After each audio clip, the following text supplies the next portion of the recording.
Zenin border पहुंचा TV9 Bharatvarsh. बड़ी खबर, पूरे जेनिन में केवल इजरायली झंडे और पुलिस चौकी से लेकर चेक पोस्ट पर इजरायली सेना है मौजूद।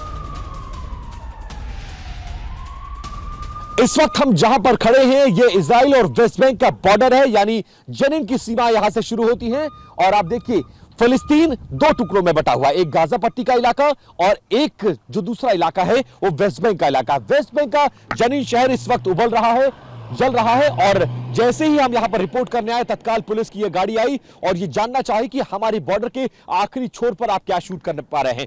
ये इलाका बहुत ज्यादा क्रूशियल है, लिहाजा इस तरफ से भी हमले हो सकते हैं, इसलिए जेनिन से लगता हुआ इजराइल के इस इलाके को पूरी तरह से खाली करा दिया गया है। खाली सड़कें आपको नजर आएंगी, चारों तरफ पसरा सन्नाटा। आप देखिए, ये चारों तरफ आप पसरा सन्नाटा देखिए और इसके अलावा यहां पर आपको मैं दिखाऊंगा ये इजराइल का वो चेक पोस्ट जहां sir car garage network great, claim cover great, price wait वाह, प्राइस भी great. Tata AIG car insurance, trusted नाम, फैंटास्टिक नाम। इस पूरे इलाके पर नजर रखी जाती है। आज की तारीख में इस पूरे इलाके से लोगों को शिफ्ट कर दिया गया है, ये सोचते हुए कि खतरा मंडरा रहा है।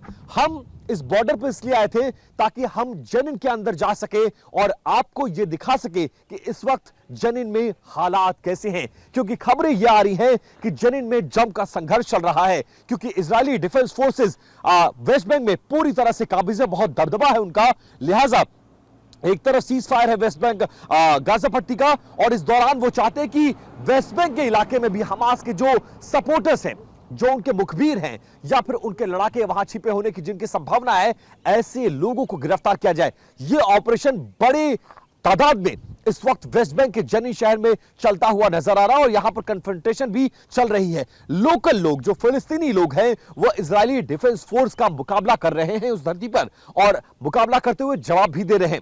इसके उलट बदले में जो इजरायली डिफेंस फोर्स है वो वहां पर जो हमास के सपोर्टर्स हैं उनके घरों को तबाह कर रही है, हमले कर रही है, गिरफ्तारियां कर रही है, रातों रात रेड की जा रही है और उसका असर इजराइल के इस इलाके में भी साफ तौर पर नजर आ रहा है। यह आशंका है कि यहां पर हमला हो सकता है, लिहाजा इस पूरे इलाके को खाली करा गया है।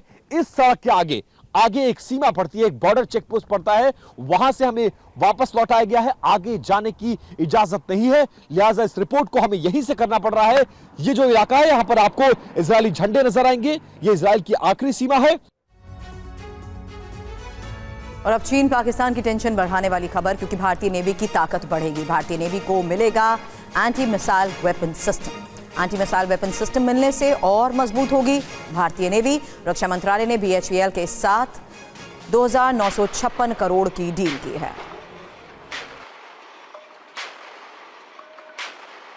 The present procurement of 16 upgraded SRGM, that is the Super Rapid Gun Mount, is the medium-range gun which is employed or fitted on board frontline Indian naval warships, right from the latest of the P-15 Bravo and the P-17 Alpha class of ships, which are being delivered by Mazagon Dock Limited and GRSC. आपको हम बताते हैं भारतीय navy को मिलने वाले anti missile weapon system की ताकत आखिर है क्या, क्योंकि हिंदुस्तान के इस दम में नेवी को मिलेगा एंटी मिसाइल वेपन सिस्टम। इस्तेमाल कहां होगा? नौसेना के युद्धक जलपोत पर। इसकी क्षमता 120 गोले पर मिनट दागने की है और मारक क्षमता है 20 किलोमीटर की। हालांकि वजन 1.5 टन और बैरल की लंबाई 4.25 मीटर। अब एंटी मिसाइल वेपन सिस्टम मिलने से होगा क्या, ये जानना और समझना भी बहुत जरूरी है, क्योंकि इंडो पैसिफिक में चीन के बढ़ते प्रभाव को रोकना इसके जरिए आसान हो जाएगा। यहां तक कि हिंद महासागर में भारत की स्थिति मजबूत होगी और समंदर में दुश्मनों को जवाब देना भी और आसान हो जाएगा। हालांकि समुद्री इलाके में भारत की ताकत तो बढ़ती ही जा रही है, लेकिन अब इसके जरिए ये ताकत और बढ़ेगी।